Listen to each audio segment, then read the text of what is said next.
제가 오늘부터 좀 같이 하고 싶은 코너죠.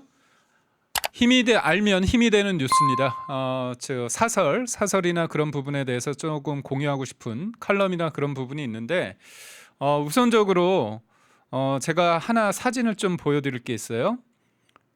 지금 보여줄 수 있나요? 예, 구두가 보이는데 제가 구두를 보이려고 했던 게 아니고요.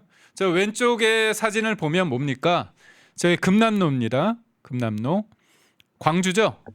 우리가 부산, 비오는 부산역, 그 다음에 동대구역, 그리고 광주, 대전, 그리고 서울로 찍었습니다. 윤석열 대통령의 계엄이 내란이 아님을, 그리고 대통령을 지키는 것이 개인을 지키는 걸 넘어서 대한민국을 지키는 것이 법치, 자유민주주의와 시장 경제를 지키는 것임을 아는 이 부분이 뭡니까?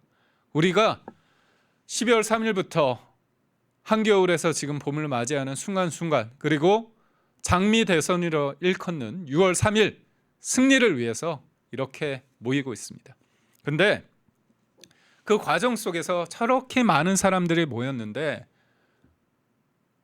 민주당은 우리를 어떻게 얘기했죠? 극우다, 아스팔트 우파다 얘기했습니다. 심지어 강기정이라는 사람, 강기정 광주시장은 저렇게 많은 사람들이 현장으로 갔을 때 뭐라고 얘기를 했느냐? 어마어마한 세력들이 몰렸다. 마치 1980년 계엄군이 광주로 진입해 들어오는 느낌을 광주 시민들이 다 느꼈다. 이렇게 얘기했습니다. 사이비 종교 같다. 광주를 죽이러 온 것 같다 얘기를 했습니다. 제가 2월에도 요 얘기를 했는데 강기정이란 사람 어떤 사람입니까? 제가 한번 영상을 준비했는데요. 한번 보시죠. 여당 의원의 입을 야당 의원이 틀어막는 소동까지 벌어지는 등 법안 처리에 전력해야 할 상임위는 거듭된 파행으로 얼룩졌습니다. 보셨죠? 그리고 또 하나 보겠습니다. 11번 영상. 이게 같은 사람이 계속 등장합니다. 한번 보시죠. 누군지.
나가주세요.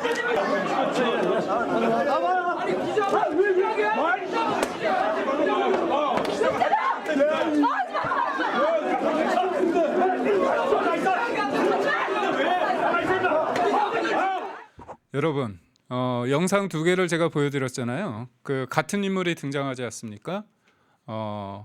광주 시장님입니다. 이분이 뭐라고 얘기했습니까? 계엄군이 쳐들어온다. 우리 시민들, 애국 시민들이 광주를 갔을 때 이분이 얘기를 하는 게 계엄군이 쳐들어온다. 그 다음에 사이비 종교다. 그런 얘기를 했습니다.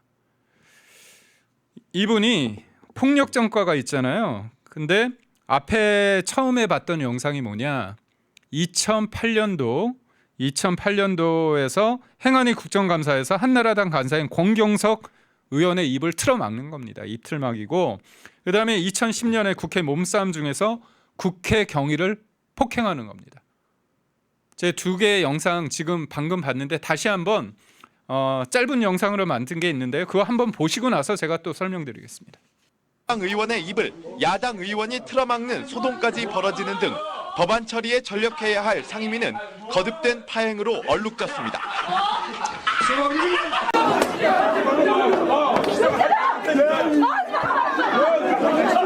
저는 좀 당혹스럽지 않습니까? 누구한테 계엄군이라고 얘기를 하고 사이비 종교라고 얘기하는지. 근데 제가 여기에서 드리고 싶은 말씀이 뭐냐면 이른바 민주당을 좋아하는 분들, 제가 40, 50 이렇게 특정 세대를 언급하는 게 그분들한테 좀 기분이 나쁠 수는 있지만 다 그렇다는 게 아니에요. 저는 민주당을 40, 50 세대들이 좋아하는 데 있어서 제가 50입니다. 75년생이고 딱 50이 됐습니다.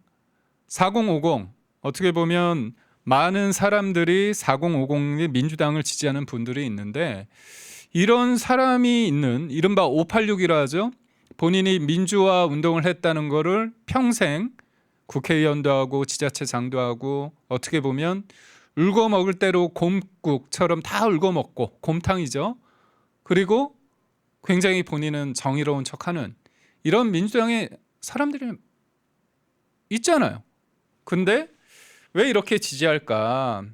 저는 좀 답답함을 금할 수 없는데요. 제가 칼럼을 하나 공유하고자 합니다. 요 칼럼, 정우상 칼럼, 4050 김어준 세대 조공으로 올라간 70억 건물입니다. 김어준이란 사람이 어떤 사람입니까? 션님, 진실보도 펜앤마이크 늘 응원합니다. 저도 너무 고맙습니다. 4050 세대 중에서 저도 50이기 때문에 딱 50대죠. 저 멀쩡합니다. 멀쩡한 분들 많은데 왜 유독 4050, 2030은 지금 많은 분들이 바뀌었어요. 근데 4050은 왜 그렇게 되느냐? 여기 쭉 내려다 보면 이른바 이제 4050 관련해 가지고 이분들이 이제 노무현 세대입니다. 노무현 때 20대, 30대 때 노무현 전 대통령이 서거하면서 거기에 좀 그 시대 인식이 박제됐습니다. 딱 고정이 됐기 때문에 이분들이 현실을 직시해야 돼요. 본인들이 생각했던 그 기득권, 그때 공격했던 기득권이 다름 아닌 지금의 586입니다.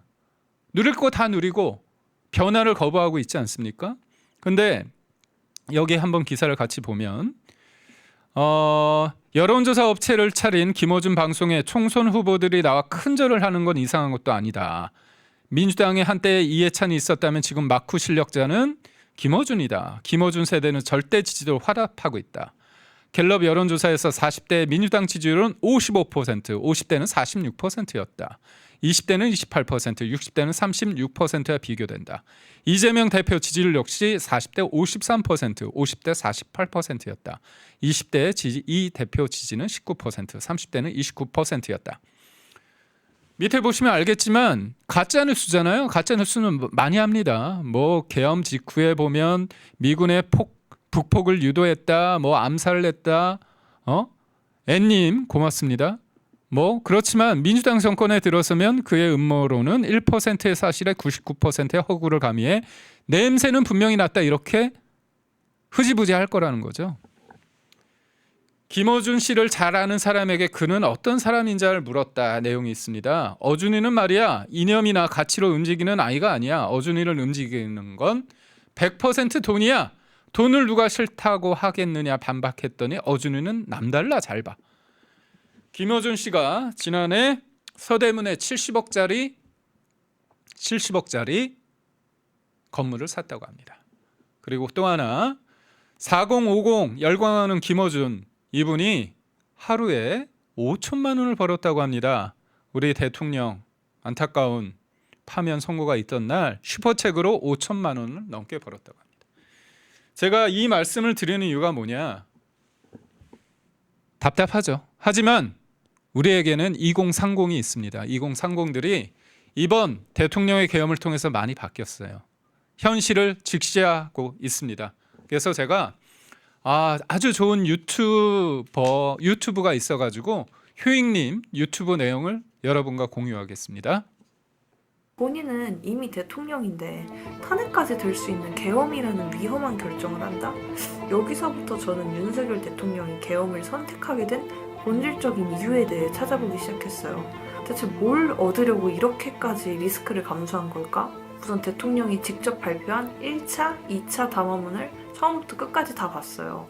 예전엔 1분 정도로 편집된 짧은 영상만 봤는데 계엄을 선포한 이유를 처음부터 끝까지 다 보고 나니까 생각이 완전히 바뀌었어요.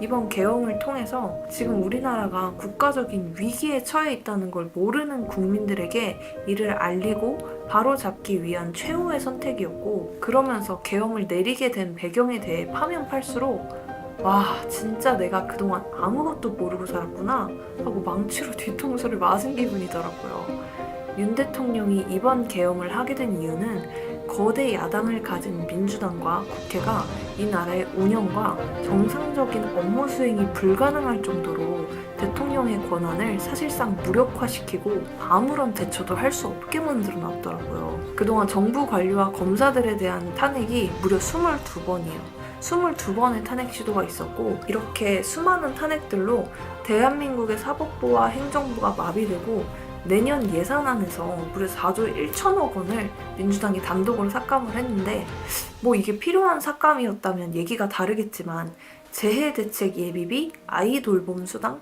청년 일자리 사업과 같이 지금 우리에게 치안 유지와 국가에 꼭 필요한 예산이 삭감돼서 국가가 정상적으로 작동하지 못하게끔 사실상 대한민국을 무정부 사태로 만들고 있다는 거죠. 제가 그동안 정치에 관심이 없다 보니까 나라가 이렇게 혼란스럽고 위태롭다는 걸 이번 계엄을 통해서 알게 됐고, 내가 지지했던 민주당에 대한 실체를 알게 되니까 그동안 무지성으로 민주당만 지지했던 제가 좀 부끄럽더라고요. 여러분 어떻습니까? 이분이 이제 원래는 부모님이 이제 호남 분이죠. 광주 분인데 본인이 뼛속까지 민주당인 전라도 20대 여사가 계엄으로 윤석열 대통령을 지지하게 된 이유를 이렇게 유튜브로 찍어 올린 겁니다. 제가 보면서 많이 느꼈어요. 누구보다도 제가 대통령에 대해서 잘 안다고 했는데 왜 이 마음을 몰라줄까, 이 부분에 대해서 안타까웠는데 이분이 아주 차분한 어조로 하나하나 짚어줬습니다. 거대 야당 민주당의 줄 탄핵, 그리고 일방적 예산 삭감 등 계엄 이전의 상황에 대해서 13분짜리 영상을 했는데요. 여러분도 시간이 되면 이 13분짜리 영상 한번 보시고 주변에 좀 많이 알려주시기 바랍니다. 이태원 참사를 이용해서 북한 지령을 100번 넘게 받은 민노총 간부 간첩 뉴스에는 우리가 슬픔에 휘둘려서 누군가의 게임판 위에서 놀아났구나, 그러니까 우리가 장기판의 조리였구나, 그런 걸 뒤늦게 알았다는 겁니다. 그러면서 뭐라고 얘기했느냐, 진짜 아무것도 모르고 살았구나, 망치로 뒤통수를 맞은 것 같다, 그런 얘기를 했다는 겁니다. 저는 제가 앞서 말씀드렸지만 전 75년생 50입니다. 이른바 4050이 어떤 사람들이냐, 노무현 전 대통령 그때 2030이 압도적으로 지지를 했죠. 근데 그 이후에 세상이 바뀌었습니까 제대로? 그 기득권 586이 더 누리고 있지 않습니까? 586보다 더 무서운 이재명, 제가 말씀드렸죠. 이재명은 뭐냐? DJ 노무현의 민주당을 넘어서, 아니 더 퇴행해서 이석기의 통합진보당의 길을 가고 있습니다. 우리가 제2의 홍콩, 중국의 속국이 될 수도 있다는 그 위기감 속에서 우리가 지키지 못한 대통령, 헌재 결정으로 인해서 사저로 갈 수밖에 없는 대통령, 이번 대선을 통해서 윤석열 정부의 3년 잘한 거 제대로 평가받아야 됩니다. 대통령을 우리가 잃어버리면 우리의 삶, 우리의 어떻게 보면 자유민주주의 가치가 부정당하는 겁니다. 그렇기 때문에 어렵지만 어렵지 않습니다. 간단합니다. 제가 늘 말씀드리죠.